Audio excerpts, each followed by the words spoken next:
ఈ రోజున రాష్ట్రంలో దొంగే దొంగ దొంగ అని అరిచినట్టు దళితుల యొక్క వెన్ను విరిచి వారి యొక్క 27 పథకాలను రద్దు చేసి వారిని ఆర్థికంగా సామాజికంగా కుంగదీసినటువంటి దళిత ద్రోహి జగన్మోహన్ రెడ్డి ఈ రోజున దొంగ నాటకాలు ఆడుతా ఉన్నాడు. ఏదో మెడికల్ కాలేజీలో ఎన్డీఏ కూటమి ఏదో తప్పు చేసినట్టు. నేను అడుగుతా ఉన్నాను జగన్మోహన్ రెడ్డిని, మీ ప్రభుత్వ హయాంలో ఎస్సీలకి, ఎస్టీలకి, బీసీలకి, అగ్రవర్ణాల పేదలకి ఎంబీబీఎస్ సీట్లలో 50% ప్రైవేటు కోటా కింద ఇచ్చి, ఎన్ఆర్ఐ కోటా కింద ఇచ్చి వారి యొక్క జీవితాలతో ఆడుకున్నది నువ్వా కాదా అని సందర్భంగా అడుగుతా ఉన్నాను. చేసిన తప్పులన్నీ చేసి కూడా ఈ రోజున అంబేద్కర్ గారి విగ్రహం దగ్గర ఏ అంబేద్కర్ గారిని అయితే జగన్మోహన్ రెడ్డి అవమానించాడు, ఏ అంబేద్కర్ గారు పేరు తీసి అంతకు ముందర తెలుగుదేశం పార్టీ హయాంలో అంబేద్కర్ విదేశీ విద్య అనే అద్భుతమైనటువంటి కార్యక్రమం పెడితే అనేకమైన కేసుల్లో ముద్దాయి అయినటువంటి జగన్మోహన్ రెడ్డి అంబేద్కర్ గారి పేరు తీసి జగన్ విదేశీ విద్య అని పేరు పెట్టుకునేటువంటి సాహసం చేసిన ఈ జగన్మోహన్ రెడ్డిని వైఎస్ఆర్ కాంగ్రెస్ పార్టీలో ఉన్నటువంటి ఎస్సీ నాయకులు, మరి ముఖ్యంగా రాష్ట్ర ఎస్సీసీల అధ్యక్షుడు ఎవరైతే ఈ రోజున ప్రోగ్రాం కండక్ట్ చేశాడో నేను అడుగుతా ఉన్నాను, నీ దళిత సోదరుల్ని చంపి డోర్ డెలివరీ చేసినప్పుడు ఏ రోజున నువ్వు అంబేద్కర్ గారి విగ్రహం జరిగిపోతే అడిగావా అని అడుగుతా ఉన్నాను. ఏ రోజున సరే ఎప్పుడైనా సరే దళితులకు సంబంధించి 27 పథకాలు రద్దు చేశారు.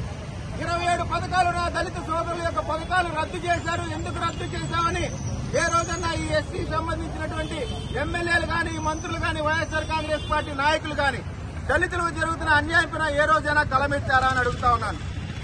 ఈ రోజున పేదలకి నాణ్యమైనటువంటి విద్యను అందించాలా, వైద్యాన్ని అందించాలనేటువంటి ప్రయత్నం చేస్తున్న ఈ ప్రభుత్వాన్ని ఏదో ఇబ్బంది పెట్టేటువంటి ప్రయత్నం చేస్తా ఉన్నారా? మీ పప్పులు ఉడకవు.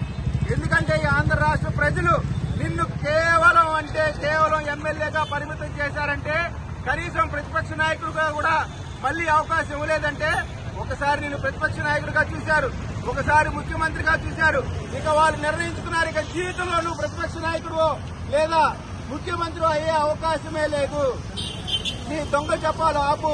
ముఖ్యంగా వైఎస్ఆర్ కాంగ్రెస్ పార్టీ నాయకులు అడుగుతా ఉన్నాను, అంబేద్కర్ గారి యొక్క ఆలోచన విధానాన్ని తొంగలో తొక్కినటువంటి ఈ జగన్మోహన్ రెడ్డి, ఆయన అడుగులకు మడుగులెత్తినటువంటి కొంతమంది కుహానా వైఎస్ఆర్సీపీ దళిత నాయకుని అడుగుతా ఉన్నాను, ఏ హక్కు ఉంది మీ దగ్గర మీరు అంబేద్కర్ గారి విగ్రహం రావడానికి?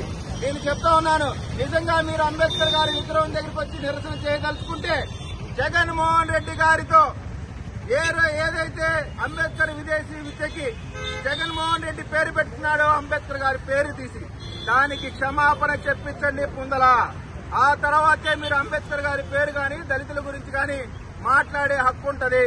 ఎందుకంటే అంబేద్కర్ గారంటే దళితులకి హక్కులకి దిక్కు. ఒక్క దళితులకే కాదు, ఉన్నటువంటి సంఘంలో తిరిగే ప్రజలకే కాకుండా ఊరు అవుతున్నటువంటి అడవుల్లో ఉన్నటువంటి జంతువులకు కూడా హక్కులు రాసిన హక్కుల దిక్కు అంబేద్కర్ గారు.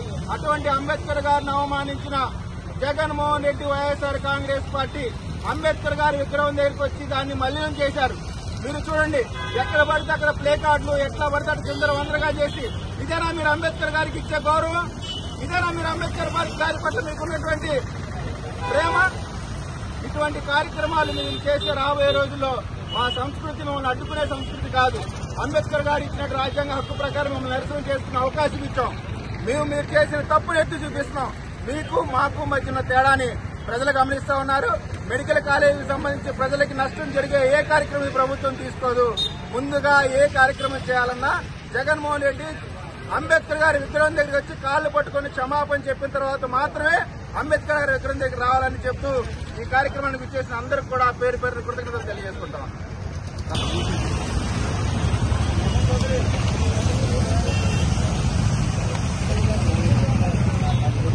అందరికీ నమస్కారం. అధికారంలో ఉన్నంత కాలం వైఎస్ జగన్మోహన్ రెడ్డి దళితుల గురించి కానీ దళితుల సమస్యల గురించి కానీ ఎప్పుడు ఆలోచించకపోగా దళితుల మీద మానవకాండ చేస్తూ డోర్ డెలివరీ చేస్తూ ఎంతో అరాచకాలు సృష్టించారు.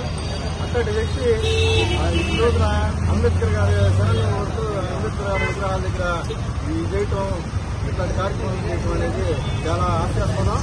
ఆయన ఎప్పటికైనా కానీ తన మన రాజ్యాంగం ప్రకారం అంబేద్కర్ గారు రాసిన రాజ్యాంగం ప్రకారం నడుచుకోవాలని చెప్పేసి కోరుకుంటున్నా. రాజారెడ్డి రాజ్యాంగం ఎప్పటికీ కూడా ఈ రాష్ట్రంలోనే కాదు ఎక్కడ కూడా అమలు కాదని చెప్పేసి మరోసారి నిర్ణయించుకుంటూ మీ అందరికీ